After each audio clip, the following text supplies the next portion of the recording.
1절에서 20절 말씀입니다. 마태복음 28장 1절에서 20절 말씀 찾아놓으신 줄 알고 1절부터 말씀을 제가 봉독하겠습니다. 안식일이 다 지나고 안식 후 첫날이 되려는 새벽에 막달라 마리아와 다른 마리아가 무덤을 보려고 갔더니 큰 지진이 나며 주의 천사가 하늘로부터 내려와 돌을 굴려내고 그 위에 앉았는데 그 형상이 번개 같고 그 옷은 눈같이 희건을 지키던 자들이 그를 무서워하여 떨며 죽은 사람과 같이 되었더라. 천사가 여자들에게 말하여 이르되 너희는 무서워하지 말라. 십자가에 못 박힌 예수를 너희가 찾는 줄을 내가 아노라. 그가 여기 계시지 않고 그가 말씀하시던 대로 살아나셨느니라. 와서 그가 누우셨던 곳을 보라. 또 빨리 가서 그의 제자들에게 이르되 그가 죽은 자 가운데서 살아나셨고 너희보다 먼저 갈릴리로 가시나니 거기서 너희가 배우리라 하라. 보라, 내가 너희에게 일렀느니라 하거늘 그 여자들이 무서움과 큰 기쁨으로 빨리 무덤을 떠나 제자들에게 알리려고 다름질할새 예수께서 그들을 만나 이르시되 평안하냐 하시거늘 여자들이 나아가 그 발을 붙잡고 경배하니 이에 예수께서 이르시되 무서워하지 말라. 가서 내 형제들에게 갈릴리로 가라 하라. 거기서 나를 보리라 하시니라. 여자들이 갈 때 경비병 중 몇이 성에 들어가 모든 된 일을 대제사장들에게 알리니 그들이 장로들과 함께 모여 의논하고 군인들에게 돈을 많이 주며 이르되 너희는 말하기를 그의 제자들이 밤에 와서 우리가 잘 때에 그를 도둑질하여 갔다 하라. 만일 이 말이 총독에게 들리면 우리가 권하여 너희로 근심하지 않게 하리라 하니 군인들이 돈을 받고 가르친 대로 하였으니 이 말이 오늘날까지 유대인 가운데 두루 퍼지니라. 11 제자가 갈릴리에 가서 예수께서 지시하신 산에 이르러 예수를 배웠고 경배하나 아직도 의심하는 사람들이 있더라. 예수께서 나와 말씀하여 이르시되 하늘과 땅의 모든 권세를 내게 주셨으니 그러므로 너희는 가서 모든 민족을 제자로 삼아 아버지와 아들과 성령의 이름으로 세례를 베풀고 같이 읽겠습니다. 내가 너희에게 분부한 모든 것을 가르쳐 지키게 하라. 볼지어다 내가 세상 끝날까지 너희와 항상 함께 있으리라 하시니라. 아멘. 예, 반갑습니다. 오늘 이 시간에는 우리 함께 부활절을 맞아서 큰 기쁨의 부활이라는 부활 소식이라는 제목을 가지고 하나님 말씀을 증거하겠습니다. 큰 기쁨의 부활 소식. 지난 우리 한 주간 우리 교회나 또 성도들 개개인에게 있어서 기념할 만한 날이다 하는 생각을 하는데요. 왜냐하면 우리 교회가 생긴 이래 매일 저녁에 대부분의 교인들이 나와서 예배를 드린 그런 주간이기 때문입니다. 아마도 하나님께서 우리 성도들 개개인마다 적절한 은혜와 복을 주셨으리라고 믿고요. 앞으로도 그 영적인 파동이 계속 저와 여러분들의 신앙과 삶에 영향을 줄 것이다라고 믿습니다. 우리는 이 고난주간을 지나면서 예수님께서 체포되시고 또 불의한 재판을 통해 십자가에 못 박혀 죽으시는 그런 과정들을 쭉 살펴보았습니다. 정사예배 때 설교를 한 것처럼 예수님께서는 당시 유대 사회에 엄청난 파장을 일으켰죠. 그래서 수많은 사람들이 예수님을 찾았고 또 예수님을 따라다녔고 예수님에 의해서 은혜를 받기도 하고 병이나 혹은 귀신이 쫓겨나가는 이런 경험들을 수도 없이 많이 하게 됩니다. 그런데 이스라엘 지도자들도 마찬가지였죠. 예수님을 명절에 죽이면 분명히 밀란이 일어날 것이다라는 것을 걱정할 정도로 많은 사람들이 예수님을 지지하고 따랐다라는 것을 성경은 보여주고 있습니다. 그런데 이상한 것은 아무리 예수님의 십자가형이 유대교 지도자들에 의해서 은밀하고 신속하게 진행되었다 할지라도 예수님의 이 죽으심과 또 고난, 예수님의 고난과 이 죽으심에 동참을 하거나 아니면 드러내놓고 옹호하는 사람이 없었다라는 사실입니다. 말씀드린 것처럼 수많은 사람들이 예수님을 지지하고 예수님을 따라다녔거든요. 심지어는 3년 반 동안 따라다니면서 예수님의 가르침을 들었고 또 예수님이 하시는 일들을 보았던 제자들도 있었단 말이죠. 그런데 제자들은 다 도망가고 또 사람들은 다 흩어지고 또 십자가 근처에 있던 많은 여인들도 어느 누구 하나도 예수님을 향하여서 달려가거나 하는 모습들을 전혀 보이지 않습니다. 그 이유가 뭐라고 했습니까? 구속사적인 개념에서 보면 이 십자가의 길은 어린 양 되시는 예수님 한 분만이 가셔야 하는 길이거든요. 누가 옆에 거들어가지고 나도 거들었다 이렇게 할 수가 있는 일이 아니라는 겁니다. 그래서 예수님은 그 길을 홀로 가세요. 수많은 지지자와 또 제자들 또 옹호하는 사람들이 있었음에도 불구하고 여러 가지 요건들이 다 깨지거든요. 그럴 만한 사람들은 다 깨집니다. 그렇잖아요. 12사도들도 다 어떻게 합니까? 다 도망가 버리거든요. 이런 일들이 일어나는 이유가 뭐냐 하면 말씀드린 것처럼 예수님께서는 그 길, 십자가의 길, 사람들, 모든 인류의 죄를 대속하시는 그 길을 홀로 가셔야 하기 때문에 그래서 예수님은 그 길을 혼자서 걸어가게 되신 것이다라는 것입니다. 그런데 오늘 우리가 본문을 통해서요 또 하나 예수님께서 십자가의 길을 걸어가실 때에 많은 지지자들이 있었음에도 불구하고 왜 예수님을 따르지 않았는가 그 이유를 또 하나 알게 되는데요. 오늘 이제 본문의 말씀은 예수님께서 금요일 오후 3시에 십자가에서 돌아가시고 안식일인 토요일이 지나고 3일째 되는 일요일 새벽에 여인들 몇 명이 예수님의 시신을 모셔둔 이 동굴 무덤을 찾았을 때부터 일어난 일들을 기록하고 있는데요.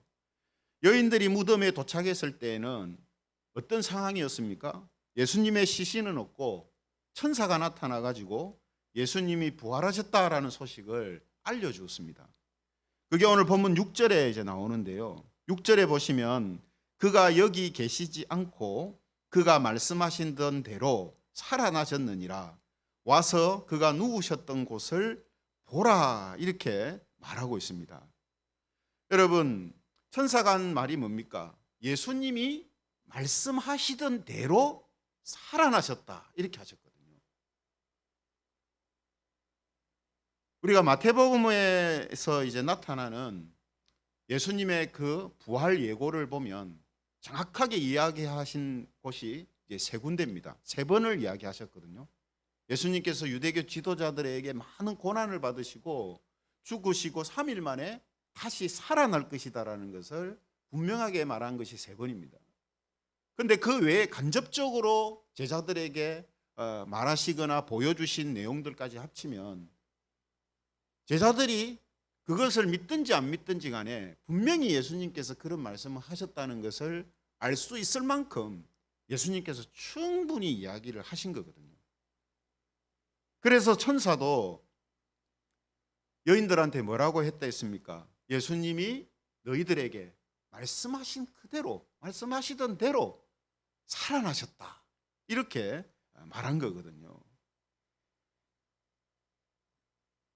여기에서 우리는요 제자들과 여인들이 왜 예수님이 달리신 십자가 주변에서 보고만 있었을까 하는 그 이유를 또 하나 이제 알게 됩니다. 왜 그렇습니까? 예수님께서 이런 일들이 일어날 것을 미리 수차례 지금 말씀하셨기 때문이에요. 수차례 말씀하셨기 때문에.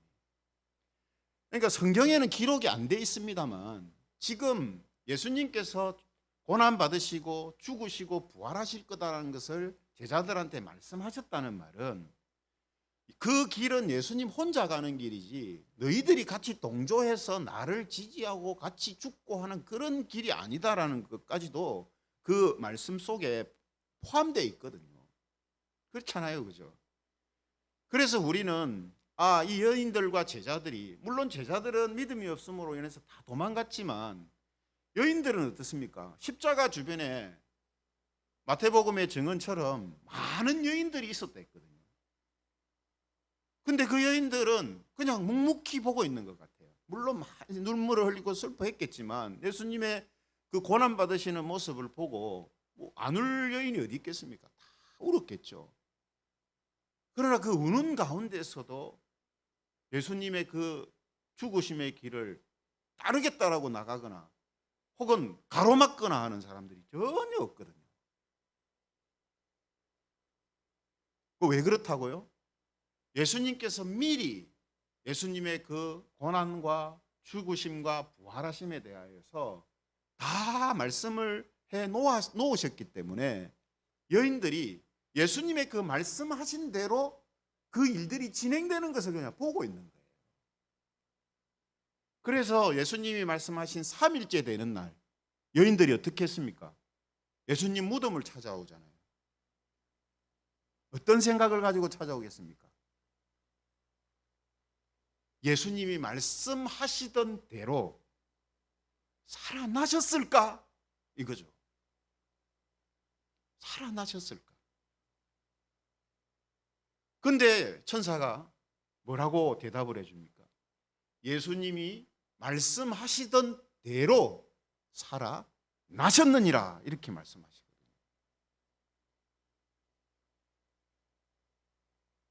그래서 예수님의 이 부활하신 일과 관련해서요, 사람들의 반응을 이제 표현하는 단어들이 나오는데 그 중에 부각되는 단어가 있습니다. 그 단어가 뭐냐면 두려움이라는 단어입니다. 오늘 본문에 두려움이라는 단어가 자주 나와요. 어디에서 나오냐면 천사가 여자들한테 제일 먼저 한 말이 뭐냐 하면 무서워하지 말라라는 거거든요. 5절에 보시면은 그 천사가 하는 말이 적혀 있습니다. 5절에 보시면 천사가 여자들에게 말하여 이르되 너희는 무서워하지 말라. 그 다음에 뭐라고 합니까? 십자가에 못 박히신 예수를 너희가 찾는 줄을 내가 아노라 이렇게 말씀을 하세요. 여러분 지금 이 여인들이 가지고 있는 무서움이라는 건요, 바로 앞에 4절에 보면 동굴을 지키던 군인들은요 천사를 보고 전부 다 막 무서워가지고 꼼짝을 못하는 그런 상황 속에 있어요.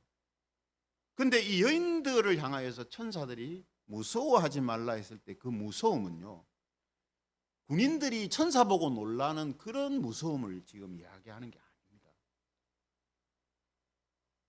지금 여인들은 무덤을 찾아올 때 두 가지 감정을 가지고 오고 있어요.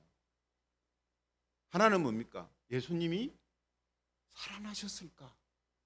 살아나셨을까? 또 하나는 살아나지 못하신 것 아닌가? 살아나셨으면 너무나 기쁜 일이고 살아나지 못했다면 너무나 두렵고 무서운 일이란 말이죠. 그죠? 이 상반된 감정을 가지고 지금 이 여인들은 예수님을 찾아온 거거든요. 그래서 천사를 통해서 예수님이 살아나셨다는 사실을 듣고 그 소식을 알리러 가는 여인들의 감정을 표현할 때도 이 무서움이라는 단어가 등장합니다.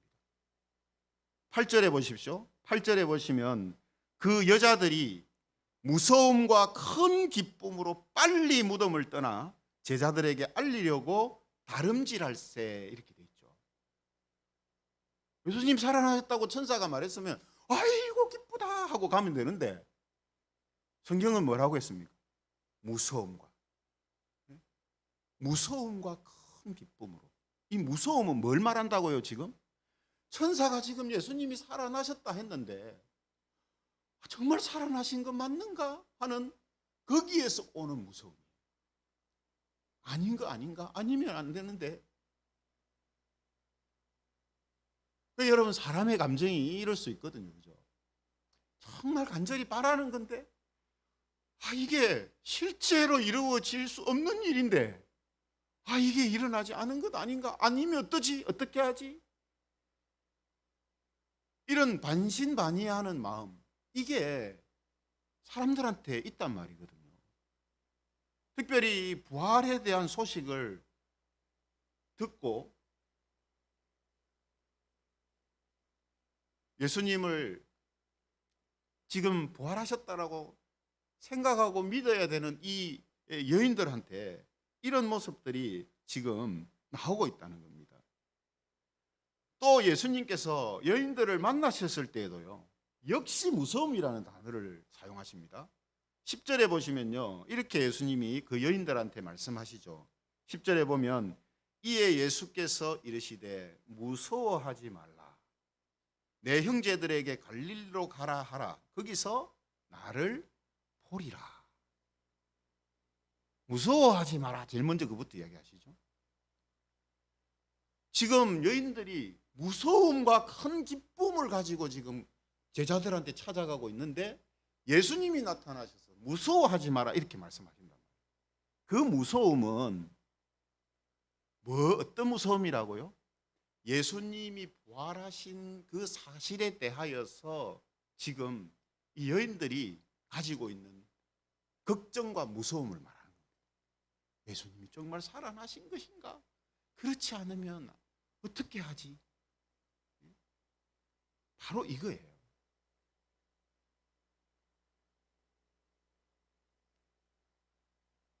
그래서 여러분, 이 무서움이라는 단어가요, 헬라어로 포보스라는 단어인데, 이 포보스라는 단어가 무서움이라는 뜻도 있지만 놀람, 경악, 경외 이런 뜻으로도 사용되는 단어입니다. 그러므로 지금 이 단어를 지금 사용한 건요, 여인들이 예수님이 다시 살아나셨다는 이 사실로 인해서 가졌던 그 무서움이라는 것은 공포가 아니라, 공포, 그러니까 천사를 봐도 아유 무서워 이게 아니라 놀람과 경악에서 나오는 두려움이라. 뭐 때문에 놀랍니까? 이 여인들이 예수님이 다시 사셨다는 것, 예수님이 부활하셨다는 것에 대하여서 이 여인들이 지금 경악을 하고 있는 거예요. 그 경악하면서 나오는 지금 이 말로 설명하기 어려운 무서움이란 말이죠. 도저히 일어날 수 없는 일이 일어났다라는 것에 대한 그 두려움, 그 경악스러움, 동시에 예수님이 다시 사셨다라는 그 기쁨, 그것이 함께 지금 막 공존해서 마음속에서 움직이는 그 감정을 오늘 성경이 두려움, 무서움이라는 단어, 이걸 통해서 지금 설명해 주고 있다라는 것입니다. 여러분, 왜 제가 이거를 길게 설명하냐면요, 지금도 물론 그렇지만 이 당시에 예수님의 제자들, 그들은 예수님이 다시 사신다, 다시 살아날 거다고 말씀을 하셨음에도 불구하고 그들은 반신반의하고 있었어요. 왜냐하면 이건 있을 수 없는 일이거든요. 사람이 죽었다가 3일이 지나고 다시 산다? 3일이 지나면 이제 썩은 냄새가 나기 시작하고 시체가 부패하기 시작할 건데 3일이 지나서 살아난다? 이거는 예수님이 말씀하시니까 듣기는 듣는데 제자들은 어떻게 보면 그때는 아직 안 믿은 거죠. 안 믿은 거고, 이 여인들은 그래도 지금 예수님 주변에서 있으면서 혹시나 하는 기대감을 갖고 있는 거예요. 혹시나 정말로 예수님이 살아나실까 하는 이런 기대와 믿음이 반반이 있는 거예요. 반반. 오죽했으면 여러분, 여인들이 제자들한테 가서 부활하신 예수님이 부활하셨다라는 소식을 전하고 그 부활하신 예수님을 제자들이 이제 만나게 되는데 그들이 눈으로 보고도 의심하는 사람들이 있었습니다. 17절에 보시면은 이런 말씀이 있죠. 17절. 예수를 배웠고 경배하나 아직도 의심하는 사람들이 있더라. 네. 의심하는 사람들이 있었대요. 왜 그렇습니까? 예수님이 부활하셨다라는 그것에 대하여서 예수님의 제자들도 의심하고 못 믿는 사람들이 있었단 말이에요.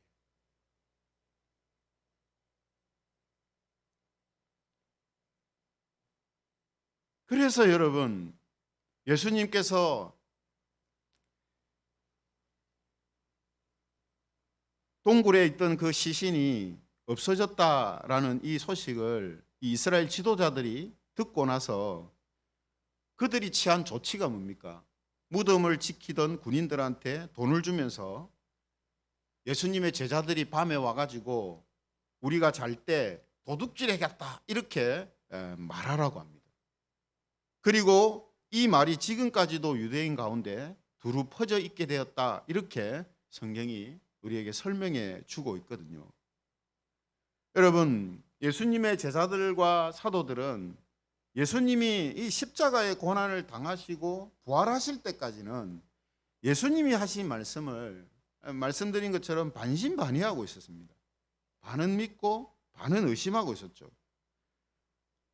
하지만 예수님이 부활하셨을 때 그들은 정말 놀라면서도 동시에 무서움을 느낄 정도로 예수님의 부활이라는 것은 사람의 상식과 지성과 의학을 뛰어넘는 초자연적인 사건이란 말이죠. 사실 유대교 지도자들도 간접적으로 예수님이 죽으시면 3일 뒤에 살아날 거다라는 것을 말했다는 것을 알고 있었어요. 그런데 이들 역시도 당연히 그럴 리는 없다 이렇게 생각을 하고 조처를 어떻게 취합니까? 제자들이 시신 뚱쳐갔다, 훔쳐갔다, 이렇게 소문을 퍼뜨리잖아요. 왜 우리가 생각할 때 유대교 지도자들이라면 예수님이 이제 다시 살아나셨다, 시신이 없어졌다 이렇게 하면 좀 뭔가 회개하는 모습들이 나타날 수 있지 않겠나 하는 기대도 하는데 이들은 전혀 그렇게 하지 않습니다. 왜냐하면 부활이라는 이 자체가 유대교 지도자들이 생각할 때에도 이건 말도 안 되는 일이기 때문에 그들은 아예 거기에 대하여서 기대하거나 생각하지를 않고 있다라는 것을 지금 보여주는 거거든요. 그러므로 여러분 이건요 지금도 마찬가지입니다. 지금도 우리가 예수님이 다시 사셨다 그래서 부활절을 지내고 있습니다만 사실 주일이 예수님 부활하신 날이잖아요. 주일이. 그러니까 우리가 매주 사실은 주님의 그 부활을 다시 한번 바라보고 확신하고 그 부활의 능력과 믿음으로 살아가는 삶을 살고 있는 거거든요.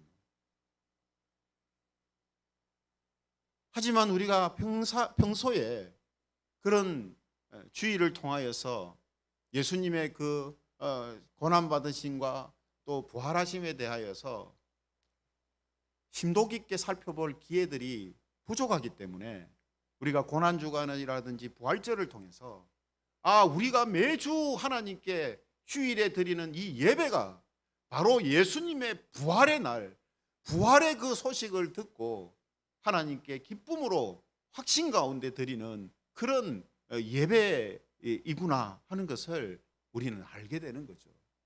다시 한번 우리가 그것을 확인하게 되는 것입니다.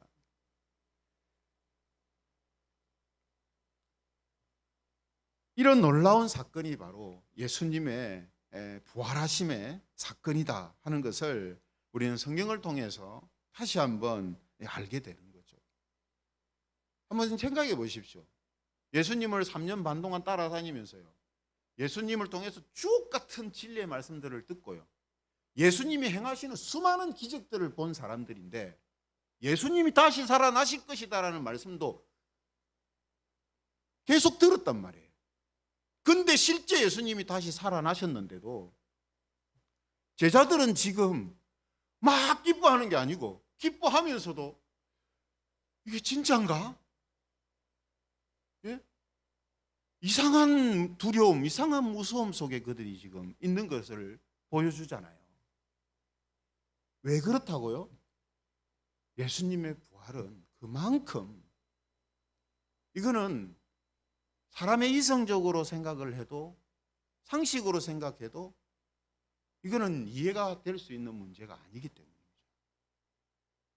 믿을 수가 없는 문제이기 때문입니다. 지금도 사람들에게 우리가 부활의 소식을 전합니다. 그러면 사람들의 반응이 어떻게 해야 됩니까? 아, 그래요? 아, 세상에. 아, 사람이 죽었다가 다시 산단 말이에요? 이야, 희한한 일이네.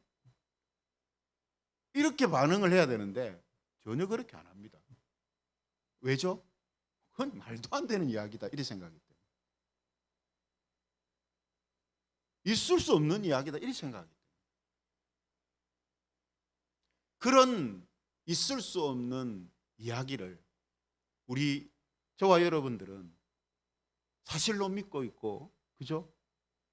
오늘 함께 모여서 지금 하나님께 예배드리면서 예수님의 그 부활 소식은 우리에게 큰 기쁨의 소식입니다, 이렇게 찬양하고 우리가 예배를 드리고 있지 않습니까?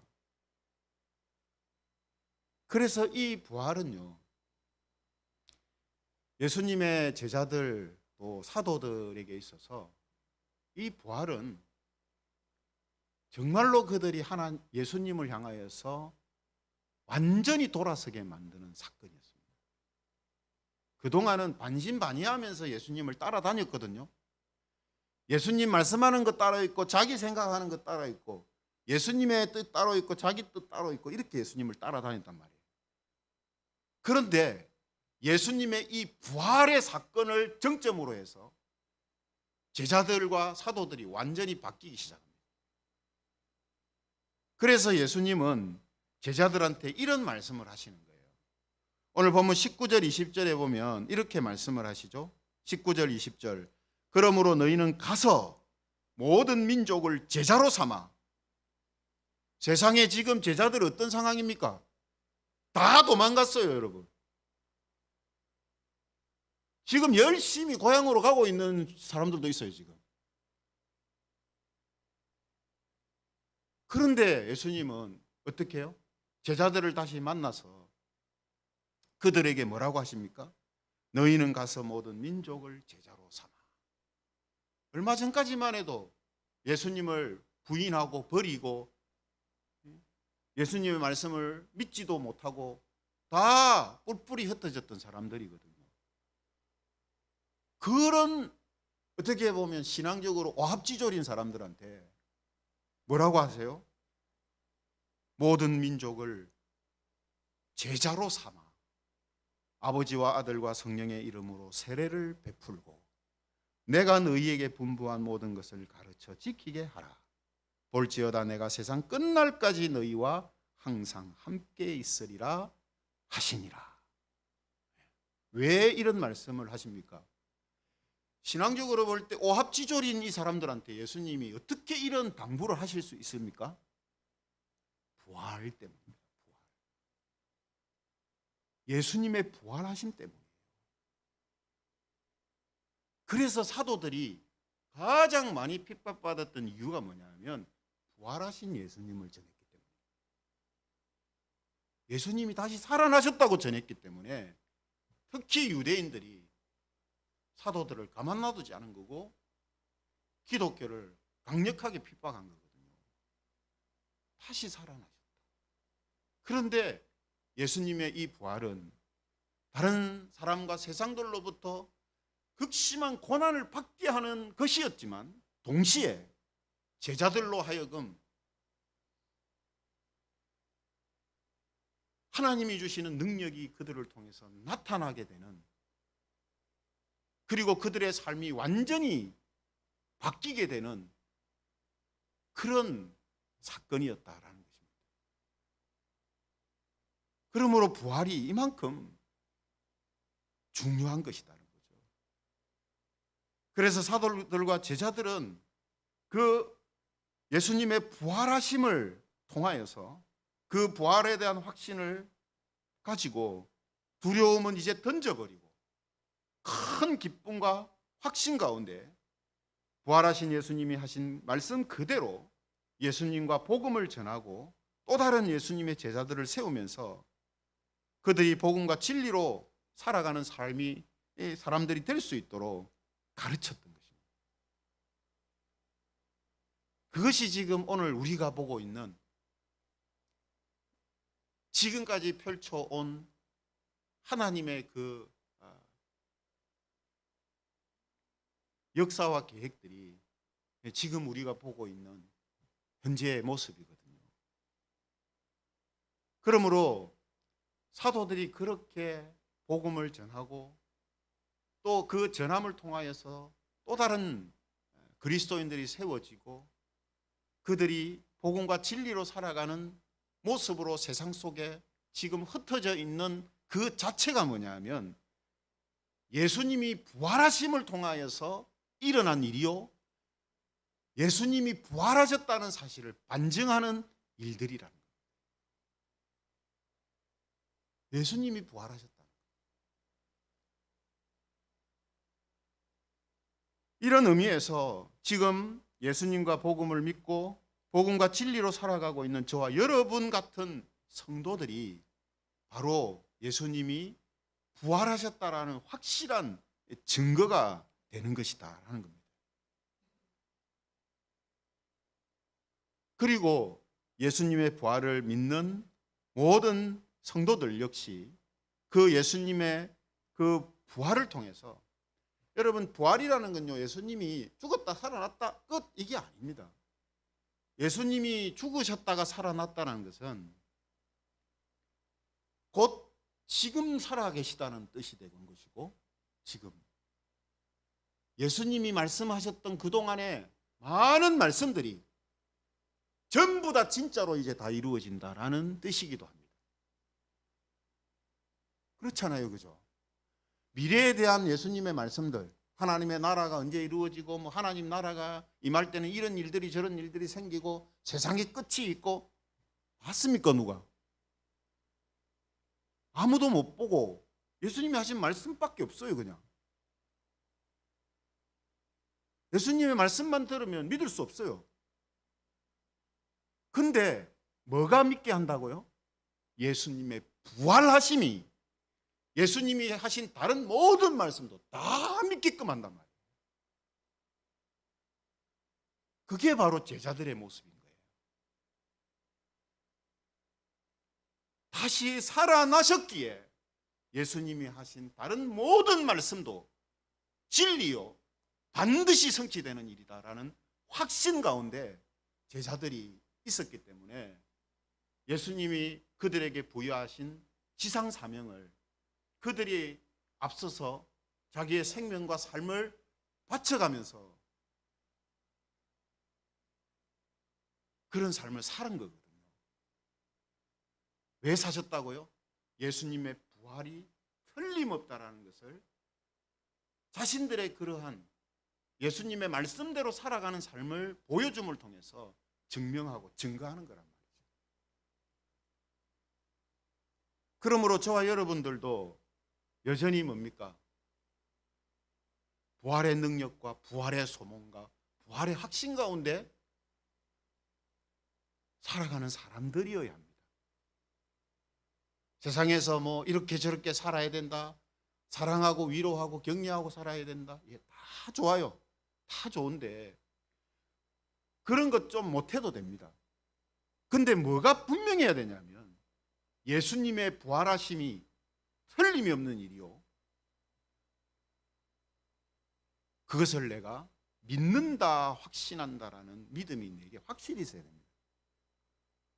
이런 의미에서 그리스도인들은 부활의 능력으로 살아간다고 표현하는 거거든요. 부활의 능력이라는 건 뭐냐면 예수님이 부활하셨다라는 그 사실을 내가 믿기 때문에 예수님이 하신 다른 모든 말씀도 전부 다 이루어질 것이라는 것을 믿는 믿음이 내 속에서 나오는 거예요. 이걸 부활의 능력이라고 해요. 이걸 부활의 능력이라고. 저와 여러분들이 바로 이런 능력으로 살도록 우리를 제자로 부르시고 하나님의 백성들로 세우셔서 부활의 소망과 부활의 확신과 부활의 능력으로 살아가는 자들로 우리를 세우신다는 거죠. 그리고 그 모습이 곧 예수님의 부활을 다시금 증거하고 증명하는 도구가 되어진다라는 것이죠. 그러므로 오늘 저와 여러분들 또 여러분들의 가족과 이웃들은 예수님이 부활하셨다는 이 사실 앞에서 어떤 이제 모습으로 어떤 반응을 하며 서 있는가 하는 것을 우리가 생각해 봐야 한다. 그것이죠. 반신반의하며 무서움과 그냥 기쁨이 공존하고 있는가? 아니면 놀라고만 있는가? 아니면 에이 그런 일이 있나? 이렇게 하는가? 아니면 큰 기쁨 가운데 예수님의 부활을 믿고 그 예수님을 따르는 이러한 삶을 힘쓰고 있는가? 이것이 이제 우리에게 던져지는 질문이어야 한다라는 거죠. 에베소서 4장 13절에 보면 이런 말씀이 있습니다. 에베소서 4장 13절. 우리가 다 하나님의 아들을 믿는 것과 아는 일에 하나가 되어 온전한 사람을 이루어 그리스도의 장성한 분량이 충만한 데까지 이르리니. 하나님의 아들을 믿는 것과 아는 일, 이 중에 정점이 뭡니까? 예수님의 부활하심. 하나님의 아들이신 예수님이 부활하셨다는 사실을 믿고 그것을 아는 일에 하나가 되어질 때에 온전한 사람이 이루어지고 그리스도의 장성한 분량으로 자라고 성숙해지는 일이 우리에게 일어난다는 거죠. 부활절을 맞아서 우리 교회 모든 성도들과 가족들 또 이웃들이 예수님이 다시 살아나셨다라는 이 사실을 믿고 아는 일에 하나가 되기를 바랍니다. 그 믿음으로 온전하고 성숙한 그리스도인들이 되어가는 그런 은혜와 복이 있기를 바랍니다. 그리고 예수님이 하신 또 다른 말씀들도 반드시 이루어질 것이라는 것을 믿는 그 믿음이 우리의 능력으로 나타나고 그것이 바로 부활의 능력임을 증거하고 경험하고 고백하고 전하는 그런 우리 김해적원교회 모든 성도들이 되시기를 주님의 이름으로 축원합니다.